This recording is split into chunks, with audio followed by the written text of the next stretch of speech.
Au nom du Père et du Fils et du Saint-Esprit. Amen.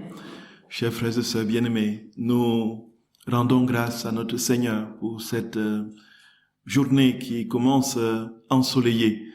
Et le soleil, nous savons que c'est l'image que prend notre Seigneur dans les livres du ciel pour parler de sa divine volonté. C'est le soleil qui réchauffe, c'est le soleil qui éclaire, c'est le soleil qui produit justement tout le mécanisme justement de la photosynthèse qui donne vie aux plantes et qui permet que nous nous en nourrissions, ainsi de suite, qui permet la vie. Donc sans le soleil, un seul instant sans le soleil, du moins une journée sans le soleil, la vie s'arrête. La vie s'arrête.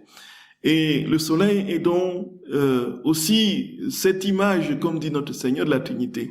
C'est le feu qui réchauffe, la lumière qui éclaire, et le feu, la chaleur et la lumière. Voilà, qui brûle, qui réchauffe, qui éclaire. Et c'est pour nous l'occasion, frères et sœurs bien-aimés, de célébrer d'une manière plus particulièrement intense la résurrection de notre très saint Seigneur, qui n'est pas limitée au jour de Pâques, mais qui, comme la liturgie le prévoit, se déploie dans une octave, 8 jours qui ne font qu'un seul jour. Et c'est le jour où le Seigneur, resplendissant de gloire, nous a annoncé par sa propre vie que nous serons un jour définitivement libérés de toutes les contingences de ce monde pour vivre de sa vie au cœur de son soleil divin, au cœur du soleil de la divine volonté. Voici notre vocation, frères et sœurs d'amour. Et nous avons, lorsque nous entendons ces paroles de notre Seigneur, une certitude absolue que cela se réalisera, puisqu'il ne peut pas, encore comme nous l'avons dit hier, il ne peut pas se dédire, il ne peut pas dire une chose qui ne tienne pas, qui ne réalise pas. Et le Seigneur, depuis qu'il est venu sur la terre et qu'il s'est incarné, qu'il a pris forme dans notre condition humaine, il nous a donné une claire compréhension dans ses paroles, qui aujourd'hui trouve un sens nouveau lorsque nous le lisons avec le prisme de la divine volonté, avec les lunettes des écrits du livre du ciel. Et c'est alors que nous comprenons que, en fait, tout a déjà été dit dans l'écriture. Le Seigneur l'a déjà dit. Il avait déjà annoncé ce moment-là, où toutes les âmes vivront pleinement unies à lui, où toutes les âmes seraient pleinement transformées en lui. Il l'avait dit. Mais comme nous n'étions pas éclairés, nous n'avions pas les outils d'interprétation et de compréhension de ces paroles, nous avons pris cela, frères et sœurs bien-aimés, à la légère parce que nous sommes passés dessus. Nous avons surfé sur ces paroles qui sont d'une intensité profonde et qui nous donnent justement la réalité de ce que nous comprenons dans tout ce qu'il explique à Luisa Piccarreta. La vie dans la divine volonté, c'est la plénitude de sa vie sur la terre, dans le cœur des hommes. Et alors, nous allons essayer de voir 2 textes justement de l'évangile de Jean qui nous disent absolument tout de cette vérité. Bien sûr, il y a énormément, quantité d'autres textes qui nous en parlent. Mais nous allons nous limiter à ceux-ci pour nous introduire véritablement dans cette modalité spécifique de la sainteté dans la divine volonté. Et alors, frères et sœurs d'amour, la prière de notre Seigneur à la fin de son existence, dans Jean au chapitre 17, la prière sacerdotale de Jésus.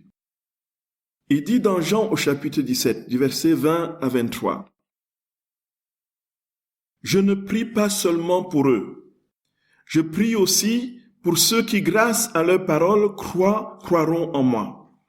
Que tous soient un, comme toi, Père, tu es en moi, et que je suis en toi. Qu'ils soient en nous, eux aussi, afin que le monde croie que tu m'as envoyé. Qu'ils soient en nous, eux aussi. Comme toi, Père, tu es en moi, et moi en toi, que eux aussi soient en nous. » Nous voyons, le Seigneur met sur le même pied d'égalité la relation qu'il veut entretenir avec nous, avec la relation qu'il entretient avec son Père. Jésus dit, comme je suis uni à toi, Père, je veux que eux aussi, comme moi je suis uni à toi, qu'ils soient unis à nous. Nous comprenons bien cela. Cela veut dire que nous entrions dans la Trinité. C'est l'évidence, frères et sœurs d'amour. Il continue. Et moi, je leur ai donné la gloire que tu m'as donnée, pour qu'ils soient un comme nous sommes un. Je leur ai donné la gloire que tu m'as donnée, pour qu'ils soient un comme nous sommes un. Moi en eux, comme toi en moi, pour qu'ils parviennent à l'unité parfaite, et qu'ainsi le monde puisse connaître que c'est toi qui m'as envoyé et que tu les as aimés comme tu m'as aimé. Donc le Seigneur fait une prière à son Père. Déjà, est-ce que Jésus peut prier et ne pas être exaucé? C'est pas possible. Ce n'est pas possible. Cette prière donc va être exaucée. Est-ce on peut dire aujourd'hui qu'elle est exaucée? Non. Nous voyons les haines fratricides. Nous voyons les guerres. Nous voyons la méchanceté humaine, y compris dans les lieux où, dans l'église, où on s'attend que ce soit la paix véritable parce que tous croient au même Dieu, tous ont le même Saint-Esprit qui les guide et les conduit. Mais on voit aujourd'hui le poids et la puissance du péché qui traverse la conscience humaine de part en part. On ne peut donc pas dire que cette prière est déjà réalisée parfaitement. Jésus dit que, et comme il ne peut pas ne pas être exaucé, elle sera donc exaucée. Et il dit, la condition, quand on verra que c'est exaucé, c'est que quand les hommes seront dans une unité parfaite, les uns avec les autres, parce qu'ils sont dans une unité parfaite avec Dieu. Voyez ça, frères et sœurs bien-aimés. Donc le moment viendra où cette prière sera réalisée, où nous serons dans une unité parfaite, toi en moi, dit Jésus à son Père, comme moi en toi, pour que eux aussi soient en nous. Donc où nous serons aussi unis à la réalité de la Trinité. Et alors, le monde, c'est à ce moment que le monde saura que tu m'as vraiment envoyé. Aujourd'hui, il y a des milliards d'hommes qui piétinent Jésus, certains n'ont pas entendu parler de lui, d'autres ont entendu parler et sont largement indifférents. Certains autres carrément le combattent et le détruisent, travaillent à l'éliminer des consciences, ainsi de suite. Donc, le monde n'a pas encore connu d'une manière parfaite que Jésus est le Fils unique de Dieu, venu pour le salut de tous. Et donc, quand cette vérité sera réalisée, quand nous serons un en Dieu comme le Fils est dans le Père, alors le monde verra. Et Jésus ne dit pas que ce sera après votre mort. Jésus ne dit pas, ne situe pas cela l'au-delà. Il nous dit, le monde verra, les gens verront. Donc, cela veut dire que ce sont des événements concrets qui vont se dérouler dans l'histoire humaine. Ils verront que tu m'as envoyé. Voyez, frères et sœurs bien-aimés, que c'est toi qui m'as envoyé et que tu les as aimés comme tu m'as aimé. Père, je veux que là où je suis, ceux que tu m'as donnés, soient eux aussi avec moi et qu'ils contemplent la gloire que tu m'as donnée. Car tu m'as aimé dès avant la fondation du monde. Voyez, je veux aussi qu'il soit avec nous, Père. Frères et sœurs bien-aimés, Jésus sans cesse prie, quand est-ce que mon enfant, quand est-ce que tu viendras être avec moi, là où je suis avec mon Père? Quand est-ce que tu partageras ma gloire? Quand est-ce que tu partageras ma sainteté? Quand est-ce que tu partageras mon amour infini et ma tendresse sans mesure? Quand est-ce que tu partageras le ciel avec moi? Le Seigneur a prié, Père, je te supplie qu'il soit avec nous, qu'il soit un avec nous, qu'il soit avec nous, qu'il partage avec nous la même gloire, qu'il partage avec nous la même sainteté, qu'il partage avec nous les mêmes délices d'amour qui nous relient. Voici la prière de Jésus continuellement. Et comme Jésus a prié, et comme il ne peut pas ne pas être exaucé, Dieu l'a écouté. Dieu l'a écouté et va réaliser sa promesse. Il le réalise déjà. Voyez, frères et sœurs bien-aimés. Et il y a le texte de Jean au chapitre 14. Jésus dit au chapitre 14, à partir du verset 11, « Croyez-moi, je suis dans le Père et le Père est en moi. Si vous ne croyez pas à ma parole, croyez pourtant à cause de mes œuvres. En vérité, je vous le dis, celui qui croit en moi fera lui aussi des œuvres que j'ai faites. Il en fera même de plus grandes, parce que je vais au Père. Tout ce que vous demanderez en mon nom, je le ferai, de sorte que le Père soit glorifié dans le Fils. Si vous me demandez quelque chose en mon nom, je le ferai.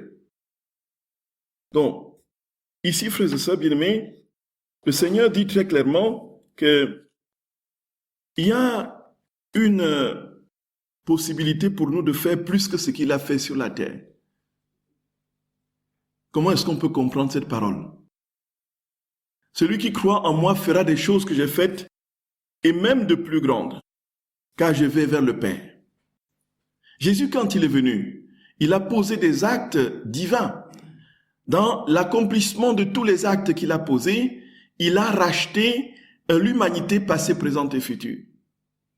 Il a donné à l'homme, dans le cours de son histoire, la possibilité de vivre de sa vie par le don du Saint-Esprit qu'il a envoyé à la Pentecôte. Et cet esprit, comme dit la prière liturgique, qui poursuit son œuvre dans le monde et achève toute sanctification. Jésus a accompli des signes et des prodiges au cours de son existence terrestre.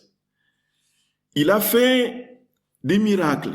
Il a ressuscité les morts. Il a donné la possibilité à l'homme de retrouver les formes physiques extérieures. Voyez.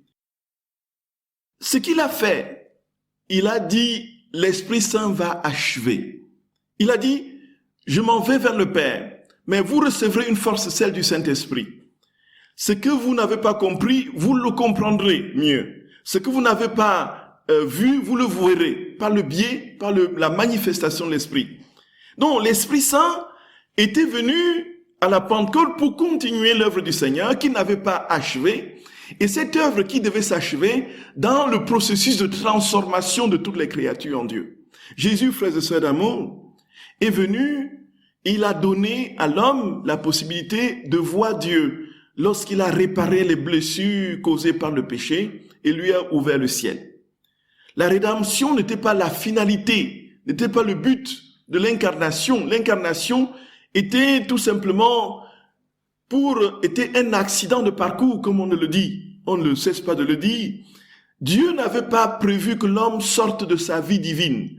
Dieu n'avait pas prévu que l'homme désobéisse. Dieu n'avait pas prévu que l'homme soit livré à sa volonté humaine avec tous les lambeaux, justement, de misère que cette volonté charrie et porte. Dieu n'avait pas voulu que l'homme soit séparé de lui.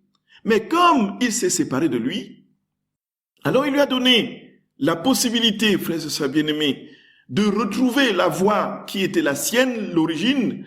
Mais avant cela, avant cette œuvre de transformation parfaite et définitive pour que l'homme retrouve la place qui était la sienne, Jésus est venu dans le temps de l'incarnation, avec l'œuvre de la rédemption, donner la vie à l'homme, lui donner la possibilité d'accéder à la vie surnaturelle de Dieu par la grâce sanctifiante, est mort sur la croix, a versé son sang jusqu'à la dernière goutte, et l'homme est désormais capable, frères et sœurs bien-aimés, de voir Dieu. Mais tout n'était pas achevé. Si tout était achevé, nous serions dans un monde de paix universelle. Quand Jésus est venu dans le monde et qu'il a versé son sang, si tous étaient remplis de ce sang, le monde serait une terre de paix, mais est-ce que tous le sont? Non, pas du tout. Et ce monde, frères et sœurs bien-aimés, si nous considérons que la mission de notre Seigneur est achevée, pourquoi ce monde est-il aussi encore si marqué par la douleur du péché, fruit de la volonté humaine? Pourquoi tant de violence, tant de guerre, tant de méchanceté, tant de perversion? Pourquoi tant d'obscurité, de ténèbres? Pourquoi tant de déprime? Pourquoi tant d'angoisse? Pourquoi tant de famine? Tant de souffrance, de maladie? Pourquoi tant de morts? Ainsi de suite, ainsi de suite. Ça veut dire qu'il y a une œuvre qui est en vue, qui est au-delà de la rédemption, qui est en train de s'accomplir. C'est le moment où nous serons transformés en Dieu et où il n'y aura plus, justement, ces méchancetés, ces haines, ces guerres, ces tourments. Ce sera l'ère du triomphe du règne de Dieu dans les créatures, ce sera l'air parfait de la divine volonté. Voici pourquoi, frères et sœurs bien-aimés, dans cette ère, les âmes qui sont unies au Seigneur seront capables de transformer l'univers en un véritable univers de paix. Et c'est pourquoi nous serons capables, par l'Esprit Saint et la vie de Dieu qui habite en nous, puisque Dieu nous donnera la capacité d'être tout en lui, le monde progressivement trouvera les couleurs de la gloire, de la joie, de l'amour et de la paix. Et il dit au verset 20, Jean au 14 du verset 20, il dit, en ce jour-là, donc je ne vous laisserai pas orphelin, je viens à vous, encore un peu, le monde ne me verra plus, vous me verrez, vivant, et vous vivrez vous aussi. En ce jour-là, vous connaîtrez que je suis en mon Père, et que vous êtes en moi, et moi en vous. Celui qui s'attache à mes commandements et qui les observe, celui-là même. Or, celui qui m'aime sera aimé de mon Père, et à mon tour, moi je l'aimerai, et je me manifesterai à lui. Ce jour-là, vous ne me poserez plus de questions. Frères et sœurs, nous serons dans la plénitude de la compréhension de toute l'œuvre de Dieu et de tout son amour, que nous n'aurons plus besoin de poser des questions à Dieu. Parce que tout sera clair et limpide.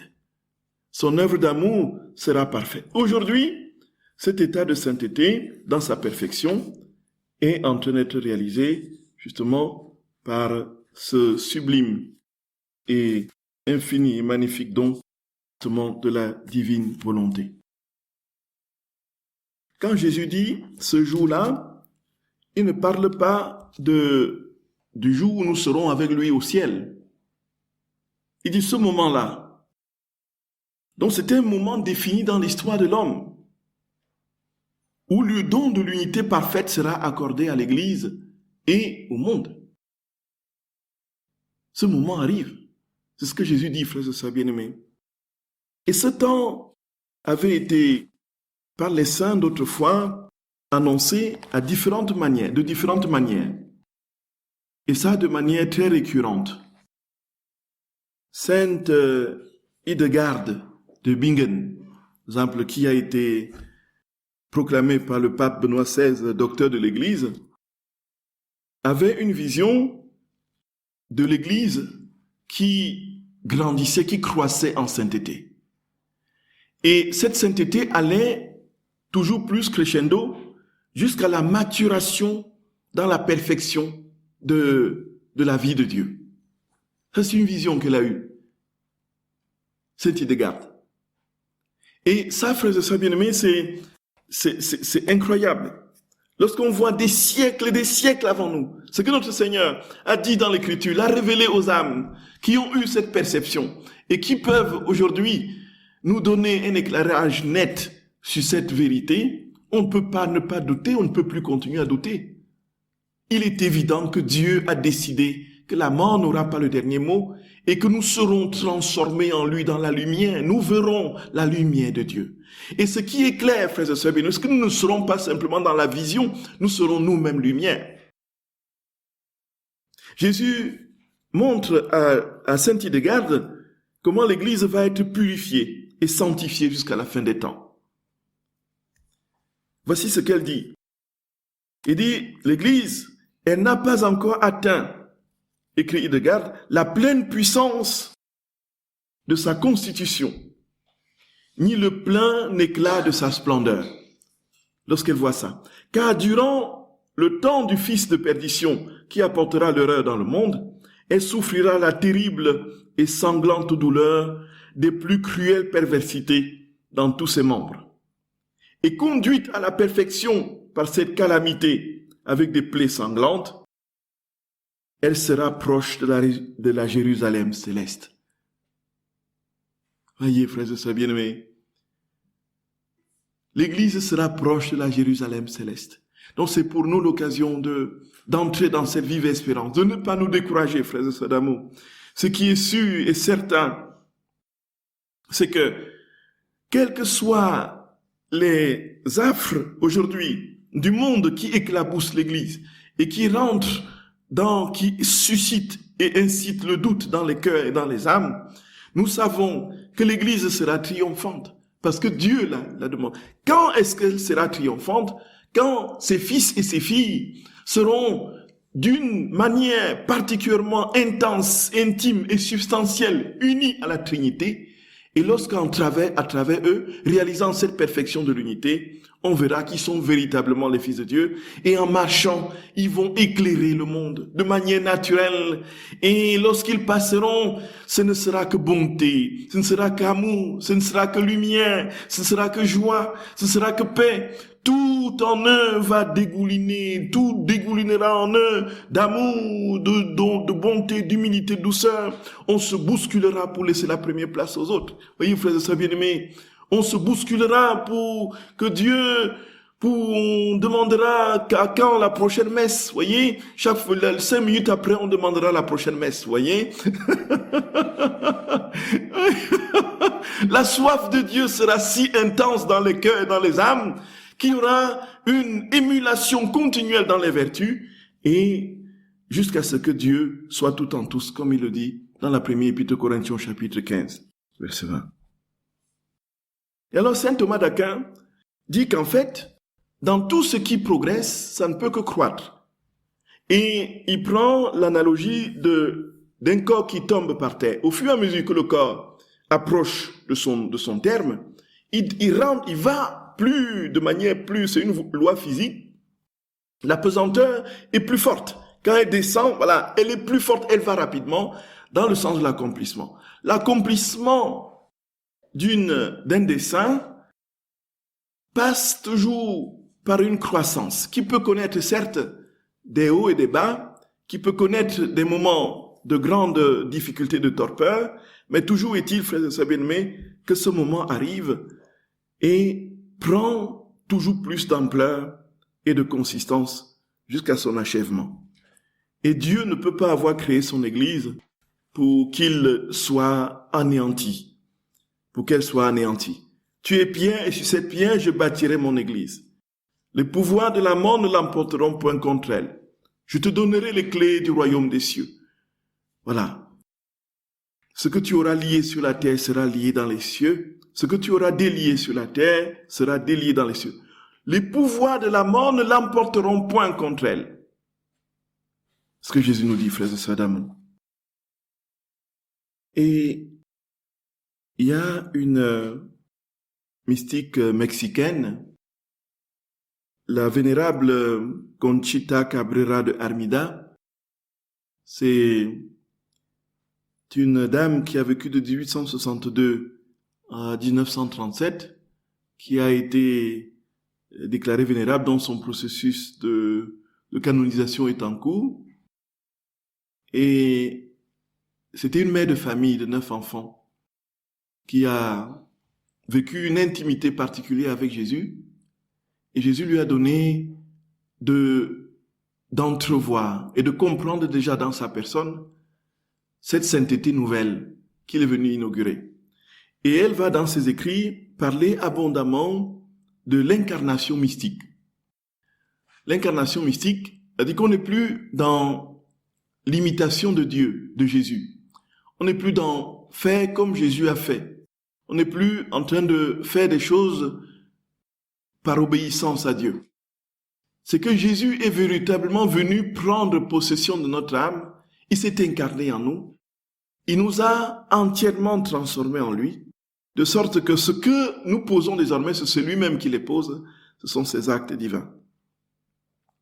Elle va avoir des grâces particulières d'ordre surnaturel, et puis le Seigneur va lui inspirer la fondation de plusieurs congrégations de prêtres, donc elle a appelé les missionnaires du Saint-Esprit, ces prêtres justement qui ont été, ces congrégations qui ont été reconnues par Rome et qui sont aujourd'hui sous le vocable des œuvres de la croix.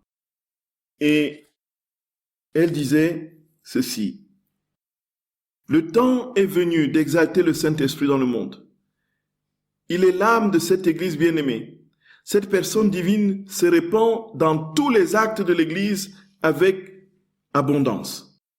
Je désire que cette dernière époque, dit Jésus à Conchita, soit très spécialement consacrée à cet Esprit Saint qui opère toujours par l'amour. Il a dirigé l'Église dès son commencement par les 3 actes d'humble amour en Pierre, et je désire que dans ces derniers temps, ce saint amour enflamme tous les cœurs, mais très spécialement le cœur du pape et de mes prêtres. C'est son tour, c'est son époque, c'est le triomphe de l'amour dans mon Église en tout l'univers. Voilà. Oh, nous croyons, nous, avec tout ça, nous avons donc la perception claire du triomphe de l'amour de Dieu qui arrive, qui ne peut pas ne pas se réaliser. Qui ne peut pas ne pas se réaliser, frères et sœurs bien-aimés. Qui ne peut pas ne pas se réaliser. Et dans un texte assez puissant de Jean-Paul II, quand il préparait, de Saint Jean-Paul II, quand il préparait le 3e, les 2000 ans de l'Église, le jubilé, alors il disait dans un texte, dans son encyclique, Dominum et Vivificantem, qu'il a écrit en 1986, il avait des mots particulièrement forts et puissants, très très forts, qui nous donnaient de comprendre qu'effectivement, lui aussi, il envisageait cette plénitude des temps, comme il le dit, où l'Église serait complètement unie à son Seigneur d'une manière particulière et singulière, vivant de sa vie et infusée de part en part par les vertus de Dieu lui-même. Voici ce qu'il dit. Donc ça, c'est des exemples que je prends des saints antérieurs, frères et sœurs bien-aimés, pour nous faire comprendre que ce n'est pas une histoire qui jaillit comme ça dans la tête d'une Italienne du Sud qui s'appelle Luisa Picaretta et que elle laisse le truc. Que c'est pas une révélation privée suspendue en l'air comme ça. Ça a sa source dans toute la tradition, en commençant par l'Écriture. Et dans le Magistère, comme on a lu déjà hier avec les textes de Lumen Gentium du Concile Vatican II, on a déjà cette attente du jour où l'Église sera totalement transformée, renouvelée. Alors, voici ce que le Saint Pape Jean-Paul II dit, n'est-ce pas, dans cette encyclique. J'ai dit que cela arriverait particulièrement à la fin du monde, parce que le Très-Haut, avec sa Sainte Mère, doivent se former de grands saints. Non, là, c'est Jean-Paul II qui reprend Saint Louis-Marie Grignon de Montfort, Saint Louis-Marie Grignon de Montfort. Il dit, doivent se former de grands saints qui surpasseront autant en sainteté la plupart des autres saints que les cèdres du Liban surpassent les petits arbrisseaux. Marie a produit avec le Saint-Esprit la plus grande chose qui fut et sera jamais un Dieu homme. Et elle produira conséquemment les plus grandes choses qui seront dans les derniers temps. La formation et l'édification des grands saints qui viendront à la fin du monde lui est réservée. Car il n'y a que cette Vierge singulière et miraculeuse qui peut produire, en union avec le Saint-Esprit, les choses singulières et extraordinaires. Ils seront riches en grâce de Dieu, que Marie leur distribuera abondamment, grands et relevés en sainteté devant Dieu, supérieurs à toute créature par leurs ailes animées, et si fortement appuyés du secours divin, qu'avec l'humilité de leurs talons, en union avec Marie, ils écraseront la tête du diable et feront triompher Jésus-Christ. C'est puissant. C'est Saint Louis-Marie Grignon de Montfort, frères et sœurs bien-aimés, qui dit cela. Et quand on lit Luisa Picaretta, on comprend effectivement que les saints, dans la divine volonté, c'est Marie qui les forme. Le cœur immaculé de Marie triomphera, dit-elle, n'est-ce pas, le cœur de Marie, dit la très sainte mère à Fatima, prend véritablement, concrètement tout son sens quand on lit les écrits du livre du ciel. La Vierge dit très clairement, frères et sœurs bien-aimés, qu'elle, aujourd'hui, elle travaille à rassembler ses enfants à travers le monde, qui vont former cette armée redoutable, qui vont dégommer le mal, par le parfum de leur vertu. Voyez, la sainteté qui va découler d'eux sera si lumineuse et glorieuse que l'obscurité de 1000 minuits s'éclipseront devant eux. Et c'est la Vierge qui est en train de les former. Voyez. Donc tout cela, Saint Louis-Marie Grignon de Montfort l'a prédit. Saint Maximilien Marie Kolbe aussi. Jésus dit, il dit très clairement que ce sont les saints qui surpasseront autant en sainteté la plupart des autres saints. Comme les cèdres du Liban, n'est-ce pas, surpassent les petits arbrisseaux. Ce sera cela. Et nous comprendrons pourquoi, frères et sœurs bien-aimés. Parce que ces âmes-là, ce n'est plus elles qui vivent, c'est Dieu qui vit en elles. Elles sont complètement, tellement et parfaitement unies à Dieu que plus rien d'humain ne transparaît en eux, c'est Dieu qui vit sa vie en eux. Utilise leurs yeux, utilise leur cœur, leurs lèvres, leur regard, leurs pieds, leurs mains, circule dans leur sang, bat dans leur cœur. Ils transforment et répandent Dieu à travers les créatures, les générations d'hommes. Voici ce que Jean-Paul II disait dans l'encyclique que nous avons citée. Dans la perspective du 3e millénaire après le Christ, tandis que l'Esprit et l'Épouse disent au Seigneur Jésus viens, cette prière est chargée, comme toujours, d'une portée eschatologique, donc d'une portée sur la fin des temps, destinée à donner aussi sa plénitude de sens à la célébration du grand jubilé. C'est une prière tournée vers le salut à venir, auquel l'Esprit Saint ouvre les cœurs par son action au cours de toute l'histoire de l'homme sur la terre. En même temps, cependant, cette prière s'oriente vers une étape précise de l'histoire marquée par l'an 2000, dans laquelle est mise en relief, dit Jean-Paul II, la plénitude des temps. La plénitude des temps, donc l'accomplissement de l'Église. L'Église désire, dit Saint Jean-Paul II, se préparer à ces jubilés dans l'Esprit Saint. Voyons, frères et sœurs bien-aimés, que notre Seigneur est fidèle et que ce qu'il dit, encore une fois, il le réalise toujours. Et nous ne pouvons pas là-dessus comme ça nous dire, bon voici, en fait, ça passe dans la tête de quelques-uns qui disent n'importe quoi. La vérité est que c'est fondé dans la tradition, dans l'Écriture.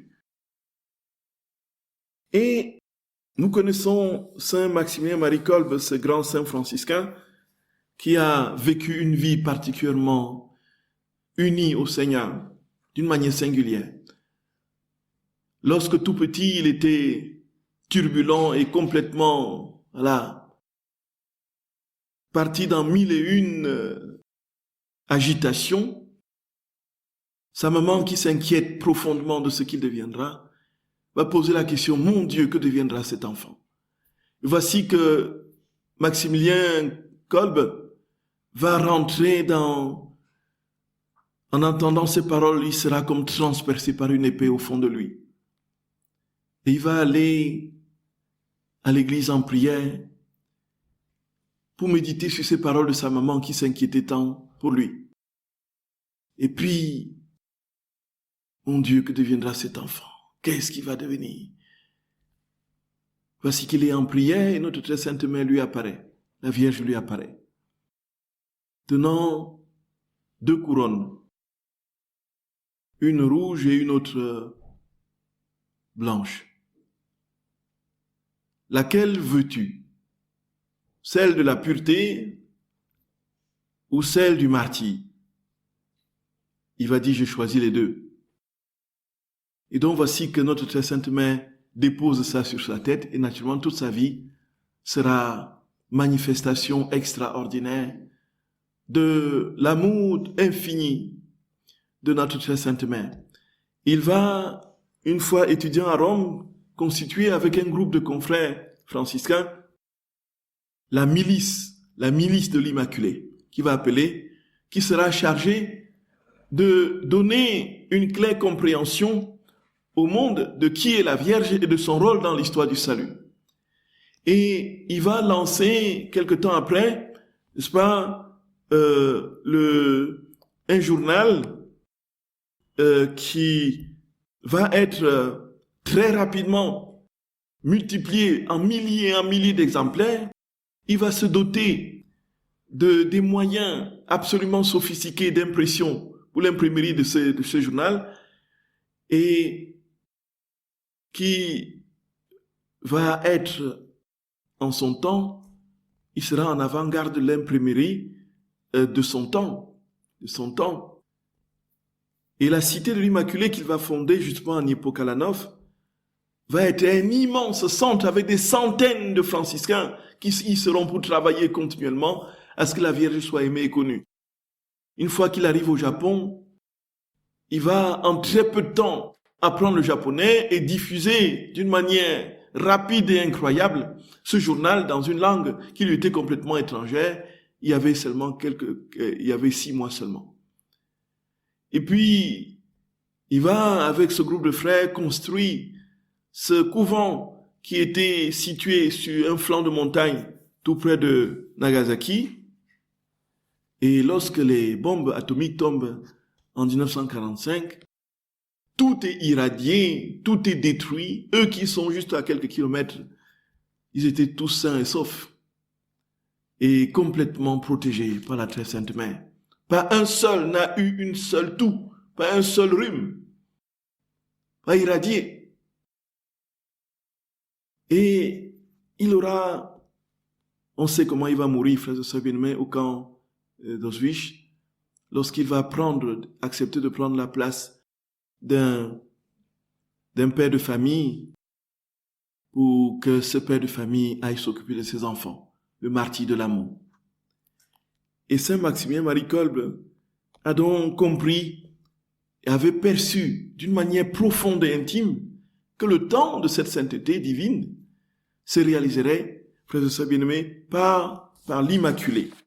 Et c'est pourquoi elle dit qu'il faut que les cités de l'Immaculée soient construites de part en part dans le monde. Voici ce qu'il dit pour ce qui est de son ordre franciscain. Nous franciscains, nous nous sommes battus durant 7 siècles pour la reconnaissance de la vérité de l'Immaculée Conception. Et cette bataille a été remportée avec la proclamation du dogme de l'apparition de la Vierge Immaculée à Lourdes. C'est maintenant le temps de poursuivre cette histoire, de travailler pour l'implantation de cette vérité dans les âmes afin qu'elles puissent produire des fruits de sainteté. Et cela dans toutes les âmes, toutes celles qui existent présentement et toutes celles qui seront jusqu'à la fin du monde. Les 7 premiers siècles n'étaient que la préparation, l'idée, la cause. Vient maintenant la réalisation de cette vérité, la manifestation de la Vierge Immaculée aux âmes, sa présentation aux âmes avec tous les bienfaisants effets qui s'ensuivent. La sainteté dans la divine volonté, encore frères et sœurs bien-aimés, c'est l'œuvre de l'Immaculée. C'est elle qui travaille les âmes à correspondre à cette vie de son Fils. C'est elle qui a porté son Fils dans son sein pendant 9 mois et c'est elle qui a été pour la première fois infusée à la vie divine sur le plan humain de manière concrète. C'est elle qui a donné son sang au Fils et le Fils a reçu le sang et a transfusé son propre sang à sa mère. C'est la première communion parfaite de 2 volontés dans les créatures, frères et sœurs bien-aimés. Lorsque Adam avait naturellement complètement proclamé sa défaite en sortant de la vie de Dieu. C'est elle. Et c'est par elle, c'est dans le sein et dans le cœur de Marie que nous parvenons à cette plénitude de la vie dans la divine volonté. Et Saint Maximilien Marie Kolbe dit que c'est elle qui prépare les âmes. Vient maintenant la réalisation de cette vérité, la manifestation de la Vierge Immaculée aux âmes, sa présentation aux âmes avec tous les effets bienfaisants qui s'en suivent. Dans chaque pays doivent se lever des cités de Marie Immaculée, dit-il. Vous verrez bientôt des larmes couler des yeux des pécheurs les plus endurcis. Voyez, les prisons seront vides, les honnêtes ouvriers s'uniront, les familles déborderont de vertu, de paix et de bonheur. Toute discorde sera bannie et ce sera la nouvelle ère.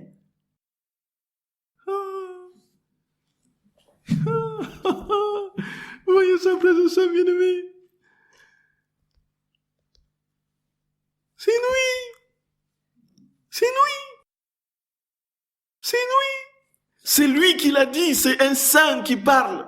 Il voit ça. Le Seigneur lui dit, voilà ce qui va se passer. Bientôt, vous ne verrez plus les discordes. Bientôt, vous verrez les familles s'épanouir, déborderont de paix, de bonheur et de vertu. Bientôt, toute discorde sera bannie. Et ce sera la nouvelle terre, la nouvelle ère. Donc là, avec ce premier temps, frères et sœurs bien-aimés, nous avons très clairement compris que la divine volonté, ce n'est pas dans la tête de Luisa Picarita, que c'est un projet de Dieu depuis l'Écriture. Et que de toujours, le Seigneur est en train de le réaliser. De manière, certes, difficilement, triomphante, mais réelle. Et qu'au fur et à mesure que l'âme entre dans cette nouvelle sainteté, elle comprend que Dieu seul est capable de tout pour lui. Et que lui, il ne peut rien sans lui, sans Dieu. C'est cela, frères et sœurs d'amour. C'est cela. Et alors nous comprendrons au fur et à mesure ce que notre Seigneur nous demande pour vivre dans cette divine et nouvelle sainteté. Et nous allons essayer de comprendre pendant ce temps de retraite en quoi elle consiste cette nouvelle sainteté. Et comment est-ce qu'on la vit et la réalise. Et puis ensuite, on va attaquer comment est-ce qu'on peut véritablement être saint aujourd'hui de cette sainteté dont Dieu parle. Qu'est-ce qu'il faut faire? Comment est-ce qu'on doit pouvoir prier et poser des actes pour entrer dans cette divine et unique et nouvelle sainteté? Qu'est-ce qui fait que nous serons à même de nous dire, voici, nous sommes entrés, nous avons reçu cette vie divine et nous commençons à y vivre. Voyez. Voilà un peu, frères et sœurs bien-aimés, un plan bref de la retraite que nous allons essayer de vivre. Le temps sera, comme toujours, très court. On n'aura pas abordé même pas la moitié de ce qu'on a prévu. C'est presque certain. Ce qui est sûr, c'est que l'essentiel, c'est que le peu que nous aurons dit, frères et sœurs d'amour, que le Seigneur nous permette de l'intérioriser et de le vivre pleinement. Et sachant que, encore une fois, il attend que notre cœur soit libéré et dégagé. Et au fur et à mesure que notre cœur sera libre et purifié, il pourra désormais entrer en nous et vivre cette nouvelle sainteté qu'il nous a promise et qu'il réalise infailliblement. Parce que ce qu'il dit, il le fait toujours. Encore une fois, on ne le répétera jamais assez. Et encore, profitons des temps, on le dit et on le martèle, profitons des temps de confession et d'accompagnement pour vider notre sac, notre cœur et laisser Dieu toujours plus prendre place en nous. Et ceci, nous comprendrons, frères et sœurs, que chaque fois que nous avons donné de tout notre cœur avec une bonne volonté, un oui au Seigneur, un petit oui à Jésus, ce oui devient non seulement éternel, mais il s'étend, il s'élargit à tous les oui, en embrassant les oui de notre très sainte mère, en embrassant les oui du Fils à son Père, en embrassant les oui de tous les saints de tous les temps, et retentira dans le oui de Dieu, dans son amour éternel et torrentiel pour la créature, et c'est Dieu dans le petit oui que nous aurons donné qui va ainsi travailler à racheter, sanctifier, diviniser, christifier l'univers. Donc de sorte que rien, absolument rien n'est négligeable dans la divine volonté. Un petit rien que nous faisons, un tout petit rien que nous faisons, parce que c'est Dieu qui le fait, retentit dans l'univers, monte au ciel, monte au purgatoire, n'a pas de limite, ne s'arrête plus. S'étend et s'étend et s'étend et s'étend et s'étend. Voilà, frères et sœurs d'amour. Voilà. Je vous salue Marie, pleine de grâce. Le Seigneur est avec vous. Vous êtes bénie entre toutes les femmes. Et Jésus, le fruit de vos entrailles, est béni. Sainte Marie, Mère de Dieu, priez pour nous, pauvres pécheurs, maintenant et à l'heure de notre mort. Amen. Au nom du Père et du Fils et du Saint-Esprit. Amen.